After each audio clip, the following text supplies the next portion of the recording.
melihat bagaimana SMK di sekitar Tepus ini mengembangkan potensi yang ada di sini. SMK Muhammadiyah salah satu SMK yang mengembangkan potensi Gunung Kidul, khususnya di bidang pariwisata. SMK ini juga mengembangkan kuliner, terutama di Pantai Indrayanti, dan juga membangun edutel di sekitar Pantai Indrayanti. Kita akan lihat bagaimana capaian dari SMK Muhammadiyah Tepus khususnya ke depan. Mari dukung terus pengembangan SMK pariwisata di seluruh Indonesia.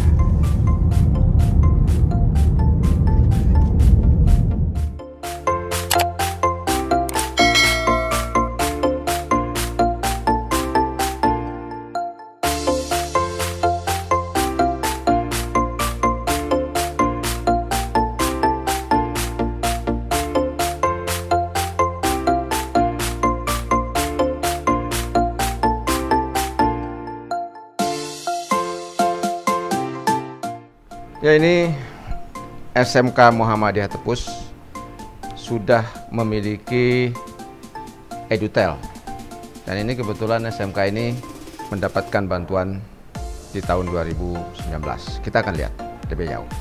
Sahabat Tristan, kita berada di laboratorium Bank Mini dari SMK Muhammadiyah Tepus. SMK ini menyelenggarakan 4 kompetensi: TBSM, bisnis daring dan pemasaran, usaha perjalanan wisata, yang dilengkapi nanti kita lihat ada edutelnya, dan yang terakhir adalah akuntansi pemasaran. Nah, ini adalah laboratorium yang digunakan untuk akuntansi, dan dari 4 kompetensi yang ada di SMK Muhammadiyah Tepus ini sudah memiliki TEFA masing-masing. Kita akan lihat bagaimana kiprah guru-guru muda yang ada di SMK Muhammadiyah Tepus ini dalam mengembangkan kompetensi-kompetensi yang ada dalam rangka pengembangan sumber daya manusia Indonesia yang handal dan kreatif. Mari kita lihat lebih jauh.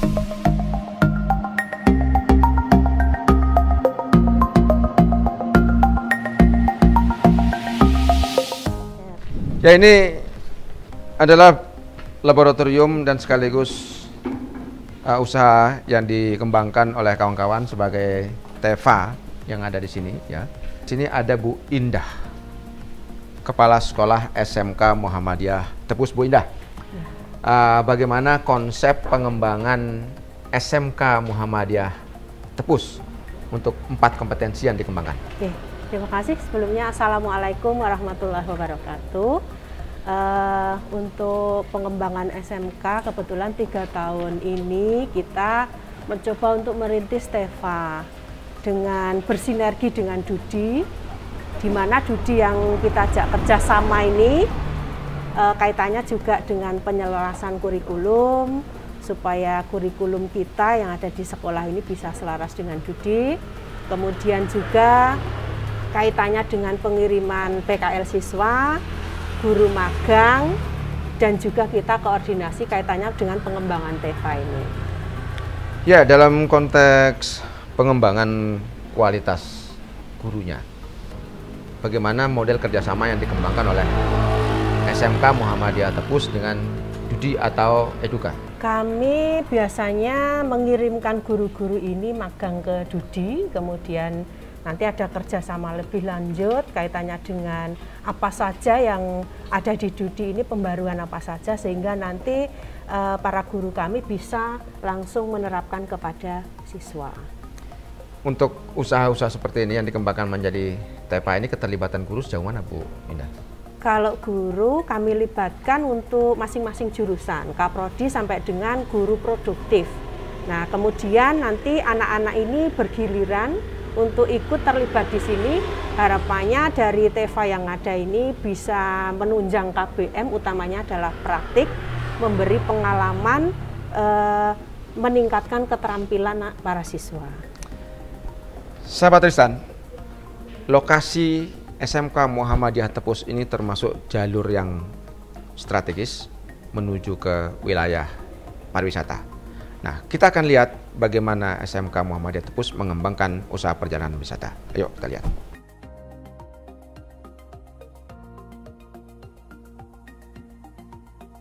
Ya, sahabat, jadi hari ini siang ini kita bersama saya dan Pak Tanto, Wakil Kepala Sekolah Bidang Kurikulum di SMK Muhammadiyah Tepus. Pak Tanto, bagaimana SMK Muhammadiyah Tepus mengembangkan kurikulumnya untuk 4 kompetensi ini? Dari SMK Muhammadiyah Tepus kami dalam 4 kompetensi kami dari TJP, kemudian UPW, akuntansi, kemudian dari teknik sepeda motor kami dalam rangka penyelarasan kurikulum kami di 4 kompetensi kami bekerja sama dengan Dudi yang masing-masing kompetensi kami menyusun kurikulum yang memang berbasis Dudi.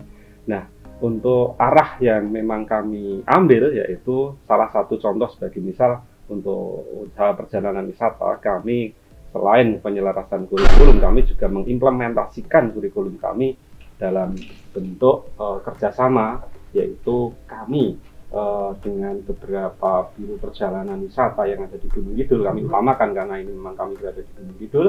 Kami bekerja sama, kemudian pariwisata yang kami kedepankan untuk perjalanan wisata, kami mencoba awal kami mencoba untuk memberikan pelayanan kepada kaum karena kami di Muhammadiyah, kami pelayanan untuk kegiatan wisata, kunjungan dari SMP Muhammadiyah, SD Muhammadiyah, juga beberapa instansi yang terkait. Ketika beliau dari instansi itu mengadakan perjalanan ataupun kunjungan, itu kami yang melayani Bapak. Jadi bersama dengan biro perjalanan karena kami kebetulan untuk kendaraan kami juga belum ada, tetapi kami bekerja sama dengan. Apakah di dalam pengembangan kurikulum ini Dudi datang ke sekolah atau pihak sekolah yang mendatangi Dudi untuk penyelarasan kurikulum? Kami pertama kali sowan ke sana, kemudian untuk selanjutnya karena Dudi juga harus tahu kondisi kami di Tepus di pinggiran seperti ini untuk kegiatan penyelarasan di sinilah. Seluruh program penyelarasan kurikulum dilakukan di Tepus bekerja sama dengan industri-industri terkait. Nah, kawan-kawan industri, kawan-kawan dunia usaha, jangan ragu, mari datang ke SMK. Kita duduk bersama, kita pikirkan apa yang bisa kita lakukan bersama-sama. Dukung terus pengembangan sumber daya manusia yang dilakukan di seluruh SMK di Indonesia. Mari kita lihat perkembangan yang bisa kita capai bersama-sama di masa-masa yang akan datang. Kita lihat selanjutnya. Ya sahabat, ini adalah salah satu lab perjalanan wisata SMK Muhammadiyah Tepus. Kebetulan kita bersama-sama dengan Pak Pri. Ini Waka Sarpras SMK Muhammadiyah Tepus. Selama pembangunan SMK Muhammadiyah Tepus ini, bagaimana peran PWM, pemerintah daerah maupun pemerintah pusat di dalam mendukung pembangunan SMK Muhammadiyah Tepus? Sebelumnya terima kasih untuk sebelum menjelaskan itu. Dalam perkembangan perjalanan sekolah kita kan alhamdulillah progresnya cukup baik. Jadi konsekuensi dari Sarpras itu kan cukup besar sekali. Kemudian dalam pengembangannya kita mengadopsi konsep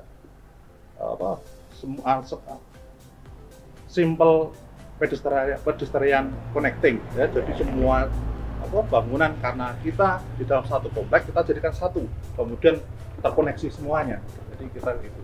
Kemudian bagaimana pengembangan kita sampai alhamdulillah lah dikatakan dalam perjalanan kita akan sampai menuju ke sekolah yang smart, sekolah yang memenuhi dari segala sisi terutama sahabat, tapi dalam perjalanan kita kesulitan karena melihat sosio ekonomi masyarakat itu kan kita nggak mungkin hanya mengandalkan dari dana komite. Kemudian alhamdulillah kemarin kita dapat dana dari pemerintah berupa Revit, kemudian didukung dari yayasan, dari Majelis Muhammadiyah, kemudian juga kita dikit-dikit dari komite kita bangun sendiri. Tapi persentasenya ya sampai dengan saat ini karena real kondisi ekonomi masyarakat seperti ini kita kan nggak mungkin.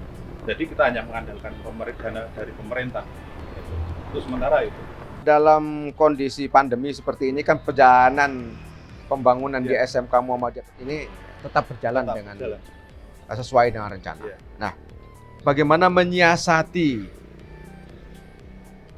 kendala-kendala di dalam proses pembangunan yang dilakukan oleh SMK Muhammadiyah Tepus? Ya. Alhamdulillah di SMK Muhammadiyah Tepus kita akan menjalin jaringan, di antaranya juga para donatur pengusaha-pengusaha yang kita yang ngeh dengan pendidikan, akhirnya memberikan stimulan atau dana lunak.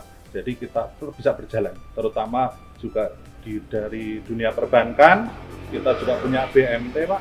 Alhamdulillah sedikit banyak juga bisa memberikan sumbangan finansial untuk terus kita berjalan sampai dengan besok pembangunan Sarpas kita sesuai master plan yang sudah kita canangkan gitu. Ya, kalau kita bicara soal master plan pembangunan SMK Muhammadiyah Tepus ini kan ada sedikit perubahan.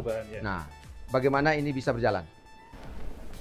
Ya, kita pintar-pintar kita lah, Pak, untuk mensiasati itu. Terutama ketika kita mendapati bantuan dari pemerintah yang sifatnya bukan kita yang mengelola, dari pemerintah kita. Itu kadang menemui berupa kendala, kadang pembangunan itu tidak sesuai dengan master plan yang sudah kita canangkan itu. Ini yang kita maksud. Jadi melihat pengalaman seperti ini, apa yang diharapkan oleh kawan-kawan di dalam mengelola bantuan pemerintah ini? Harapan kami, besar harapan kami kepada pemerintah, karena konsep pengembangan dari sarana prasarana di SMK kita itu kan sudah menganut master plan. Kita akan menjalankan sebisa mungkin menjalankan sesuai master plan, karena kita yang sudah merencanakan untuk kesekian tahun yang akan datang. Namun demikian kadang itu, Pak, ya sementara kita terimalah bantuan dari pemerintah, namun ke depan harapannya sekali dari pemerintah untuk bisa mengakomodir dari apa yang diharapkan dari kita. Karena kita sudah membuat master plan, tetapi kadang karena kita tidak bisa mengelola, akhirnya pembangunan tidak sesuai dengan master plan kita, seperti itu. Ya sahabat, ini hal yang selalu terjadi, bahwa pengelolaan dana bantuan pemerintah yang dilakukan di sekolah pasti akan lebih baik pelaksanaannya dibandingkan dengan apa yang dilakukan sekarang. Kendala pembangunan yang dilakukan di sekolah itu akan sangat besar jika bantuan pemerintah tidak langsung diturunkan ke sekolah. Bantuan-bantuan yang diberikan oleh pemerintah melalui pihak ketiga membawa konsekuensi berubahnya set plan pembangunan di sekolah, dan ini menjadi pekerjaan baru buat sekolah. Oleh karena itu, mari sama-sama kita duduk, kita berpikir, kita cari jalan tengah. Bagaimana supaya pembangunan di sekolah itu berjalan sesuai dengan perencanaan yang sudah dilakukan di sekolah itu sendiri.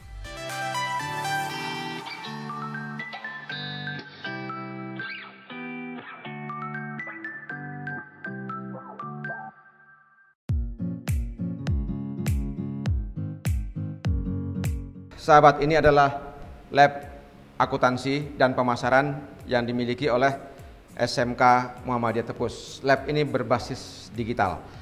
Pak Pri, bagaimana memanfaatkan lab ini untuk praktek anak-anak kita? Ya, tapi untuk sementara dalam kondisi daring kita cukup kesulitan, tapi dalam kondisi normal biasa kita memaksimalkan ini untuk terutama untuk jurusan akuntansi, karena akuntansi ada 2 rombel ya. Jadi sebenarnya masih ada satu lagi lab untuk akuntansi. Kemudian untuk pariwisata juga, tapi dalam proses Pak, pariwisata jurusan perjalanan wisata juga punya lab sendiri. Tapi untuk akuntansi ini, kemudian juga untuk pemasaran juga biasanya memanfaatkan labnya akuntansi. Selain itu juga di lab pemasaran BDP juga kita punya soalnya tadi ada di bawah. Kemudian akuntansi selain ini juga punya lab sendiri di BMT. Ya. Pariwisata juga punya editor.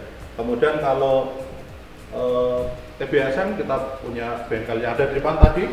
kemudian juga ada di belakang. Selain itu juga kita punya TEPA berupa Gria Pesisir, yaitu resto, kafe, resto, dan hotel yang ada di Pantai Indrayanti yang bisa dimanfaatkan oleh masyarakat umum. Dan itu kita bangun seperti ini, beberapa TEPA yang melayani masyarakat, pada intinya kan menuju pada kemandirian finansial sekolah. Ke depan harapannya SMK Muhammadiyah Tepus mampu berdiri sendiri, Pak. Harapannya seperti itu. Jadi SMK Muhammadiyah Tepus sudah memiliki lab alam juga. Nanti akan kita lihat bagaimana lab perjalanan wisata yang dimiliki oleh SMK Muhammadiyah Tepus berada di pinggir Pantai Indrayanti.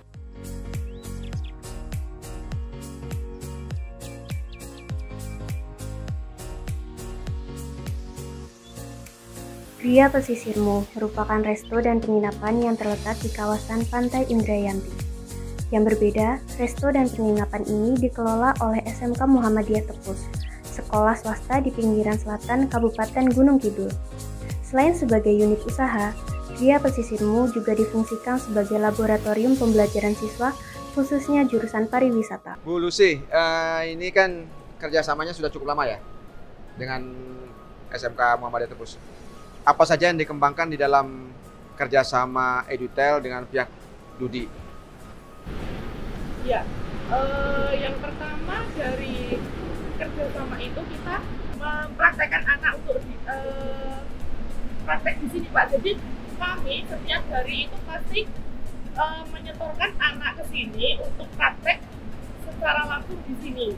Jadi dari sekolah pasti akan mengirimkan anak usaha perjalanan wisata tentunya, dan itu nanti keuntungannya untuk Dudi itu merasa terbantu dengan adanya anak kami yang praktek di sini, dan keuntungannya untuk kami juga kami bisa memberikan pembelajaran secara langsung kepada anak kami untuk belajar secara langsung.